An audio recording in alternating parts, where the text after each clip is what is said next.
বাংলাদেশ ভারতকে কি দিল আর কি পেল? বাংলাদেশ ভারতকে কি দিল আর কি পেল, এরকম একটা নিউজ প্রথম আলো এবং বিবিসি পত্রিকায় এসেছে।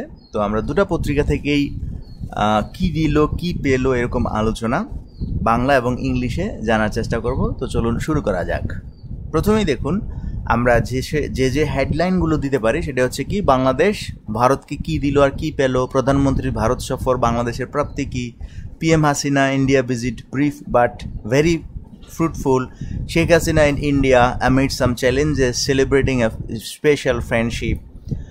তো এই বিষয় নিয়ে আমরা আজকে আলোচনা করব। দেখুন, শুরুতেই আমরা যে সংক্ষেপে বলতে পারি, প্রধানমন্ত্রী শেখ হাসিনার দিল্লি সফরে 10টি চুক্তি ও সমঝোতা স্মারকে সই করেছে বাংলাদেশ ও ভারত। এই সমঝোতা স্মারকগুলো আমরা শুরুতেই একটু ব্যাখ্যা করব। এটার মাধ্যমে আমরা বুঝতে পারবো বাংলাদেশ কি পাচ্ছে, ভারত কি পাচ্ছে। তো প্রথমেই বাংলাদেশ ভারত ডিজিটাল পার্টনারশিপ বলতে আসলে কি, এই অংশীদারত্ব ডিজিটাল প্রযুক্তি ও গভর্নেন্স খাতে উভয় দেশের পারস্পরিক উন্নতি করবে। ডিজিটালাইজেশন ও সাইবার নিরাপত্তা ক্ষেত্রে ভারত থেকে অভিজ্ঞতা ও প্রযুক্তি সহায়তা পেতে পারে বাংলাদেশ।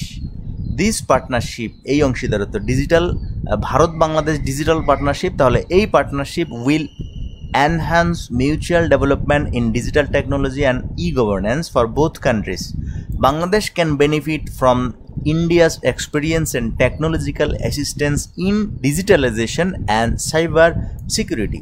তাহলে ডিজিটালাইজেশনে এবং সাইবার সিকিউরিটিতে টেকনিক্যাল অ্যাসিস্ট্যান্স আর এক্সপিরিয়েন্স, ইন্ডিয়ার এক্সপিরিয়েন্স থেকে ক্যান বেনিফিট বাংলাদেশ। তাহলে বাংলাদেশ এই ক্ষেত্রে অংশীদারিত্ব মাধ্যমে, বাংলাদেশ ভারত ডিজিটাল পার্টনারশিপের মাধ্যমে উপকৃত হতে পারে।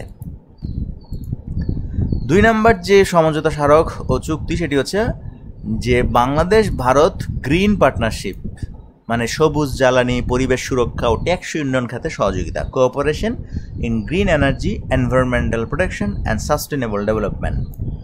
ব্যাখ্যা করলে ব্যাপারটা যে পরিবেশ সুরক্ষা ও টেকসই উন্নয়নে এই অংশীদারিত্ব গুরুত্বপূর্ণ ভূমিকা পালন করবে। এটা গ্রিন পার্টনারশিপ, ঠিক আছে, মানে আমরা ক্ষতি করব না কোনো কিছু। সবুজ জ্বালানি ও পুনর্ব্যবহারযোগ্য শক্তি ক্ষেত্রে উভয় দেশের অভিজ্ঞতা বিনিময় এবং প্রকল্প বাস্তবায়নে সহযোগিতা বৃদ্ধি পাবে। তাহলে this partnership will play a crucial role in environmental protection and sustainable development.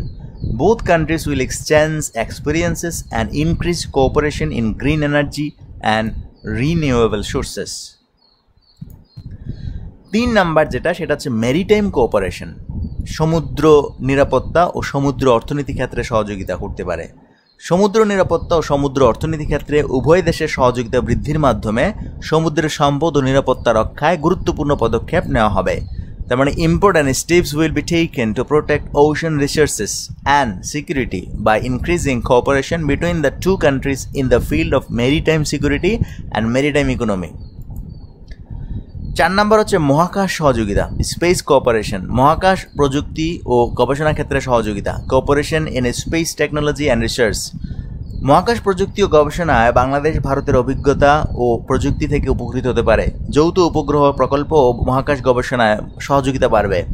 Bangladesh can benefit from India's experience and technology in space technology and research. Joint satellite projects and space research collaboration will increase. এটা কি বৃদ্ধি পেতে পারে।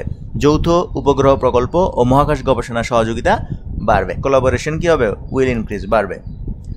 দেখুন, এতক্ষণ যা দেখলাম আমরা সবগুলি কিন্তু মানে দুজনের উপকার, অংশীদার হিসেবে, পার্টনারশিপ হিসেবে আমরা করছি। এই দুজনে দিক থেকে উপকৃত হওয়ার কথা এখানে বলা হচ্ছে। তার মানে বাংলাদেশও উপকৃত হচ্ছে, ভারতও উপকৃত হচ্ছে খাতা কলমে। এখন সেটা বাস্তবে কতটুকু হচ্ছে সেটা আমরা জানি না, তবে খাতা কলমে, আমরা যারা খাতা কলমে পরীক্ষা দেবো তারা এখান থেকে এভাবে লিখতে পারেন। 5 নম্বর হচ্ছে কি, রেলওয়ে কানেক্টিভিটি, রেলপথের সংযোগে বৃদ্ধি ও উন্নয়ন, enhancement and development of railway connectivity. Rail সংযোগ বৃদ্ধির মাধ্যমে দুই দেশের মধ্যে যাতায়াত ও বাণিজ্য আরও সহজ হবে। ভারতের উত্তর পূর্বাঞ্চলের সাথে বাংলাদেশের সংযোগ বৃদ্ধি পাবে। By increasing rail connectivity, travel and trade কী হবে, between the two countries will become easier, সহজ হবে। বাংলাদেশের connectivity with India's north eastern region will increase, বাড়বে। 6 নম্বর হচ্ছে ওশনোগ্রাফি সহযোগিতা। অর্থাৎ সমুদ্র সহযোগিতা যেটা, তো সমুদ্র বিজ্ঞান ও সক্ষমতা বৃদ্ধির লক্ষ্যে যৌথ গবেষণা, joint research in oceanography and capacity building. সমুদ্র বিজ্ঞান ও সক্ষমতা বৃদ্ধির মাধ্যমে সমুদ্র সম্পদের সঠিক ব্যবহারের ক্ষেত্রে উভয় দেশ উপকৃত হবে, যৌথ গবেষণা ও প্রকল্প বাস্তবায়ন সম্ভব হবে।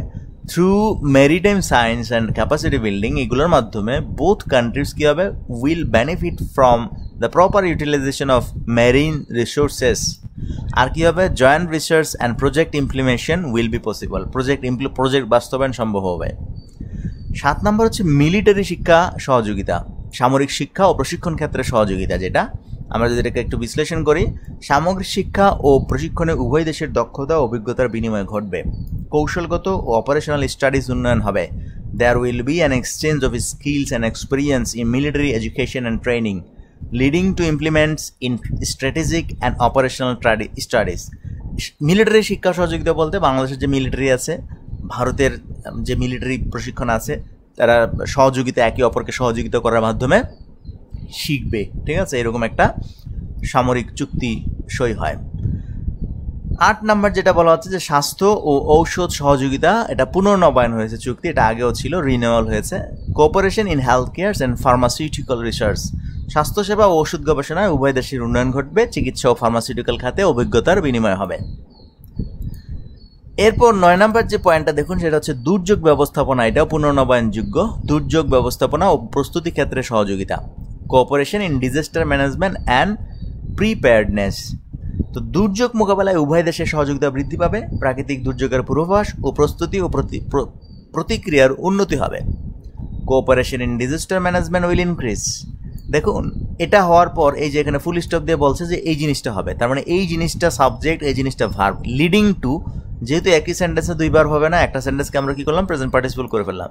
লিডিং টু, লিড টু মানে হচ্ছে সৃষ্টি হওয়া, উদ্ভূত হওয়া, এটার কল্যাণে উদ্ভূত হওয়া। কি উদ্ভূত হবে, better forecasting, preparedness and response to natural disasters.